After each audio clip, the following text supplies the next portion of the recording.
Welcome to another episode of The Brand Called You, a podcast and podcast show that brings you leadership lessons, knowledge, experience, and wisdom from thousands of amazing individuals from around the world. I'm your host, Ashutosh Garg, and today I'm delighted to welcome a very, very senior and accomplished professional from the United Arab Emirates, Mr. Andy Fieldhouse. Andy, welcome to the show. Thanks for having me. It's a pleasure. Thank you. Andy is a team coach and an author. His book is Getting Teamwork Right, and we'll talk about his book. So let's start talking about coaching first, Andy. After a successful corporate career, what made you become a coach? I reached a bit of a crossroads. I was in a job working for a training and development company. I'd done a lot of team building activities, the experiential stuff, and I think there was this niggling kind of, is this enough? Is this really getting to the heart of what's going on? Used in the right way for the right reasons, team building is fabulous entertainment and those kind of things. But when there's real challenges or real desire to make change happen in teams, I think there was something missing. And the universe answers, when you have these things and you put them out there. And I didn't know what I was looking for. And an old colleague said to me one day, let's have a coffee and a catch up. And what are you up to? And I was kind of changing jobs and looking for the next thing. And she said, have you considered coaching teams? And I was like, coaching teams? I've never heard of it. I'd never trained as a one-to-one coach. And all my experience was with teams on a training and team building front. And I went and did the introductory course with ORSC, which is Organization and Relationship Systems Coaching, an ICF program. And I just loved it. I just, it just came to me at the right time in my life. And I was like, wow, this is the difference. This is what was missing. This is what can really make change happen for teams. So wonderful. That was in 2017. Wonderful. And how do you differentiate between coaching a team and coaching an individual? So coaching a team is actually about coaching the relationship that exists between two or more people. It's very different to an individual. One of the things that's different is the time it takes, because coaching an individual, you can go at the pace and speed of one brain. That person's brain can go quickly. Yeah. With a team, you need to hear all the voices. You need to kind of tap into everyone's opinion and thoughts on things. And if you can imagine, I'm sure everyone listening can describe the people that who are in a relationship, who are married. You might say, oh, they've got a beautiful marriage, or these people over here, they've got a really stormy relationship. And what you're articulating is the health and strength or otherwise of the relationship that exists between them. And ultimately, that is what you're coaching as I use the word team coach, but ORSC is Organization and Relationship Systems. So it's a relationship system that you coach. And that's the big difference. So it's always two or more people who are somehow dependent, they have a common purpose or goal. So the skills can be used with couples, marriages, families, communities. I choose to use them in the corporate setting because that's my life and experience, my familiarity. Fantastic. And what would you say, Andy, are some of the strong characteristics of a strong team? The first one, I think, is creating the right atmosphere of openness. Where we call it deep democracy in ORSC, or psychological safety as well. The opportunity for people to feel able to speak up and say what they think and feel and need without fear of judgment or ridicule, so that you can really hear those voices that exist within the team. One of the key facets that we believe in is putting more information on the table. Your job as a coach, one of the most important things is to get them to have insight and awareness and information by having the right conversations, even using the right movement within a room as well, so that the team can really kind of hear what's going on and see itself differently. And the original question was, forgive me. No, what are the characteristics of a strong team? Characteristics of a strong team. Sorry, yeah. So psychological safety, the ability to communicate without checking out, to have clear goals and measures. You don't want immeasurability, to know everyone. Going back to Pat Lencioni, for those of you who read Pat Lencioni, avoid immeasurability, anonymity, and to had to have a strong sense of purpose, a really compelling reason why, we're doing this. And it's not necessarily revenue, which is a result. You want that intrinsic motivation to, because teamwork is about choice. Every team you join, you choose to be there in the workspace. You don't choose your family, but at work, everyone's choosing to be there. So the answer for great teamwork is making sure that everyone is making the choice every single day, consciously or otherwise, to lean in and do the work that they're there to do. And that's when teamwork really clicks, when people have that desire to do what they're there to do and to give the best work that they can possibly do. Well said. Well said. And, you spend a lot of time developing a process for team coaching. Tell me a little bit about this process. Yeah, so I did the training with ORSC, and I bring all of that experience. I bring all the other stuff I've done over the 15 years I've lived in the UAE, working on teams as well as in teams myself. And you kind of refine and to try and explain it to people, the coaching process, really, I call it my 5A model. What happens in the room, once you kind of get the team in the room willing and able to look at things, the first thing is that awareness, create awareness of what's going on. And Eckhart Tolle says that awareness is the greatest agent for change.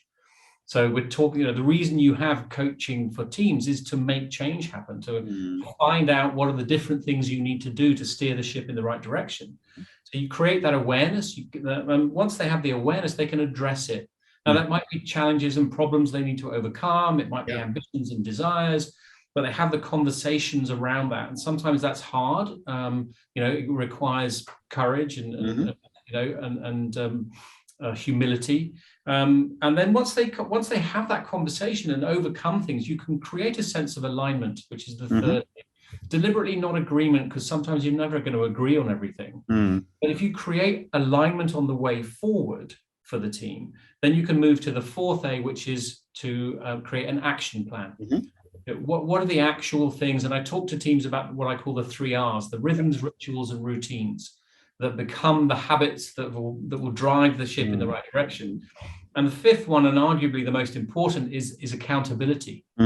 There's a unique accountability with the coaching conversation that doesn't come from team building or training. That the team, they create their own path. I don't have, yes, I can lean in and sort of give them advice, but really it's for them to create. They will know themselves. That we have a phrase which is that the team itself is naturally creative, resourceful, and intelligent. And it'll find its own way. You just are there to help them to hold the space or the crucible where new things can happen. And that's really, really powerful. And that for me struck me when I did my training about the power of this coaching-based approach to teams, to find the answers and have everyone look each other in the eye and be able to contribute and leave no stone unturned and really find out what's going to work, so that when they look each other in the eye and they say, are we going to do this? You've got a much greater chance of them actually doing it by going through that coaching process. Amazing. So my next question to you, Andy, is about culture. And, even if you're doing a one-on-one coaching, culture comes in. But when you're coaching teams, culture must be a very significant part, because we all come from different cultures. We all have different kinds of baggages that we come with. How do you handle culture when you're doing team coaching? You're absolutely right. And working in this region where I am in the UAE, we are very multicultural. There's also challenges around turnover of staff membership, team membership, because people come and go so much. And culture plays a massive part in teams. Right.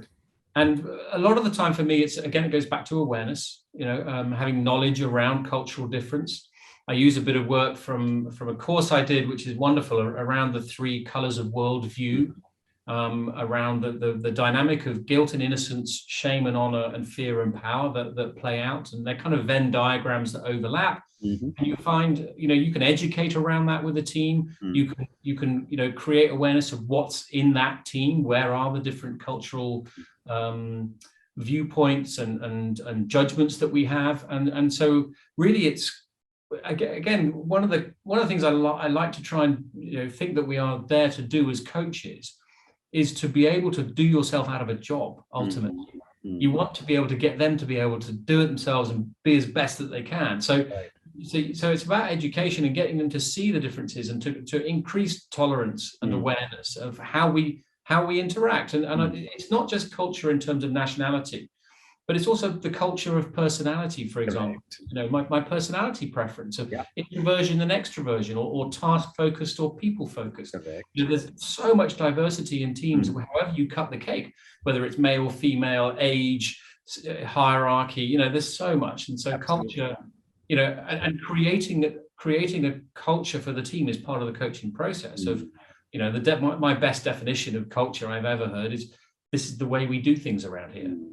And so you know, inclusion, hearing the voices, seeing what people want, you know, coming to some decisions, but yeah, you know, and having that ability to have empathy for and awareness about how different people judge the world, do things, make decisions, talk. You know, it's all part of the mix that needs to be discussed and addressed. Well said. And you know, and the UAE is truly a melting point of multiple cultures. Oh yeah, we have something like 200 of the world's 210 nationalities represented Must here. be. Must be. I mean, I bought some vanilla from somebody who's from Madagascar the other day. I mean, when do you ever meet somebody from Madagascar? Absolutely. Absolutely right. So is there an interesting example you can share of how you handle culture in a team coaching event, without, of course, any names? So yeah, I mean, I think just going back to having the right conversation around it, and I'll give you an example of the use of movement and how that can, you know, unlock things with teams. Is going back to those three dynamics of guilt, innocence, fear, power, shame, honor. Is education first, telling people about them, but then actually drawing out on, or we use a lot of masking tape on the floor in coaching teams, drawing out the three zones, and then inviting the team to constellate, like the stars, to constellate themselves around these three dynamics. Which one do you feel as an individual best describes you? So you can have these three overlapping zones, and then you can invite the team to stand where they think, you know, once they know what it is, you know, the key behaviors, the key facets of these three different cultural lenses. Right. And once they stand, what you are doing as a coach is what's called revealing the team to itself. Is you're being the mirror, and you're giving them the opportunity to see, gosh, what do you notice? And we use blank access questions, which are things like, what are you seeing here? You know, that's like, I don't know. And as a coach, you have no judgment of what is revealed. You are there to hold the space for them to see that. And then, wow, look, we're all in this one zone, or gosh, we're really split all over the place. And so then you can kind of say, oh, wow, I didn't think that you would be like that. And then you can have the discussion around, well, what does that mean for you? What are you noticing? Well, how would you like it to be? Wow, we need some more people, you know, especially with senior leadership teams. Sometimes you get quite similar, you know, task focused kind of people, and they realize by that, wow, we need a bit of diversity in our team. You know, there's something like that can come out. Fascinating. So two more questions related to coaching, and then we'll move to your book. There's a general question that is asked by many coaches, is how do I evaluate whether I have a coach who's good? Cool. I think first of all, I do think you have to find someone who is trained, number one, up front. Whether or not they need to be certified but definitely, you know, a good level of training. And you can ask them, you know, ask the question. So, and chemistry is really important in the first place. You have to, you know, whether or not you have to like them, you definitely have to have that kind of connection and charisma and respect. And if you smell a rat, then walk away. And unfortunately, I think there's a lot of people who claim to be a coach and they've done one-day course online, and you know, coaching is not easy. You know, it's a real step up from just, you know, with no disrespect or no kind of judgment on training. Training can be just follow the agenda. You can be, here's the slides, just say this at this moment in time. But really good coaches are able to flex in the moment and read what's going on and go where the coachee needs to go. So you've got to have a good coach in the first place who knows how to do that. Got to have the charisma, and then you've just got to. I guess that, you know, I'm just debating whether or not they need relevant experience of kind of things that you do, whether they're sector specialists, maybe for if you're a senior leader, for example, do you want someone who can also advise? But then you've got to think it's coaching, not mentoring or training, right? So they don't necessarily need to have been working in your sector for 20 years. I agree. So Adilal, let's move to your book, Getting Teamwork Right. Before you tell me about your book, is the book available on Amazon and other platforms? Yeah, it's on Amazon, print and Kindle, not audio though. Okay. So I'm going to check out your book, and I'll ask all our viewers and listeners to also go and check out the book and then take your call. But let me start by asking you, what was your hypothesis when you decided to write the book? Well, the title of the book is Getting Teamwork Right. How do you do it? My hypothesis was, I sat down, I had some time, and what would you say to answer that question? And so I didn't sit down and make this sort of plan and then from A to Z and then go back and start writing. It just kind of started coming. And it was really just, okay, where do we start? Well, how do we answer that question? And so the first thing is before any team is born, there's got to be a reason for it to exist. So what's the purpose? So the first chapter is around kind of properly thinking about purpose rather than just trying to make money. And then, okay, so you've got a reason for being. Then you need people on the team. So there's a chapter about who are the right kind of people that make great team players. Then you need goals, and I'm a big believer in having the right kind of goals and how to measure and so on and so on. So you kind of, unfold and how to get communication right, how to do leadership, how to create a team charter and have a constitution, and, a consciously designed behavioral agreement for everyone to sign up to. So all those kind of things kind of laid out. When I wrote it, it kind of just, it was all in here. And it just came out. It just sort of came out quite quickly over a matter of weeks. And when did you write the book? I wrote it in 2017, 18, and then it sort of sat on the computer for a little bit and got busy doing work. And then actually COVID, the silver lining was having the time to go, what, come on, let's get this in print now.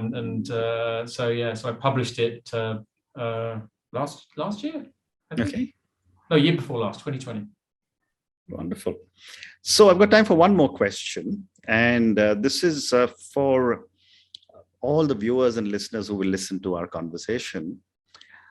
Based on your amazing corporate career and then your transition to the world of coaching, and they're also focusing on team coaching, what would you say are 3 lessons you would like our viewers and listeners to take away from our conversation? 3 lessons.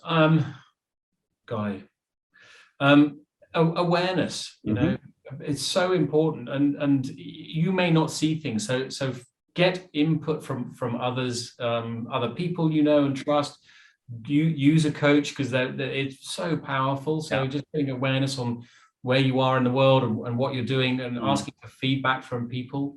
Number 1. Number 2, do something that you enjoy. And I have a 6 and a 7-year-old, and I'm at the right time I'll talk to them about this kind of stuff. But I've done jobs which I've hated and it's miserable, and find something that either you're passionate about or you just don't mind doing, but don't do something where it's rubbish. You do not have to. There are too many people, especially in corporate world, who are just having a horrible time taking a paycheck, and that's miserable.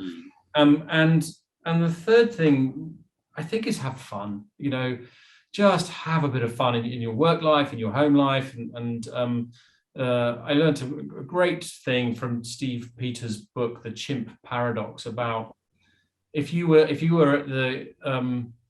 99 years old and you've got a few minutes to live, and you've had this amazing life, and you're surrounded by your family and your grandchildren, and your favorite grandchild comes up to you and says, how should I lead my life? And you've got 1 minute to give that answer to that young grandchild, your favorite grandchild.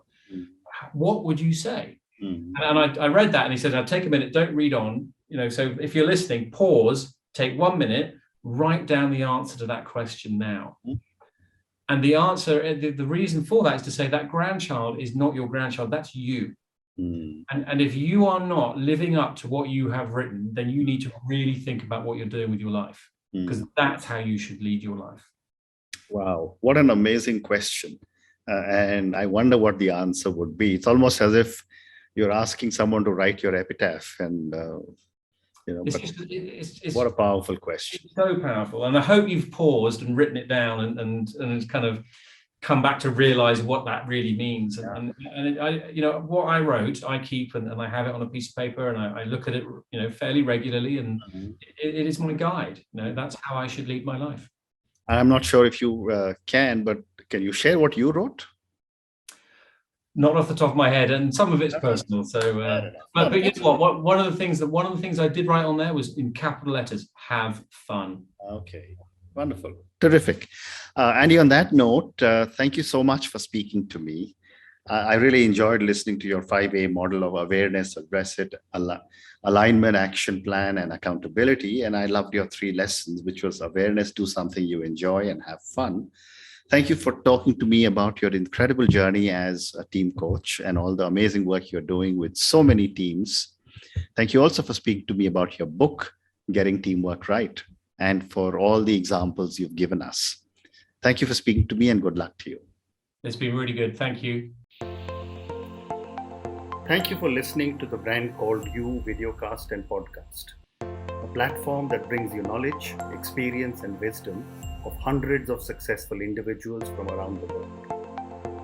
Do visit our website www.tbcy.in to watch and listen to the stories of many more individuals. You can also follow us on YouTube, Facebook, Instagram, and Twitter. Just search for the Brand Called You.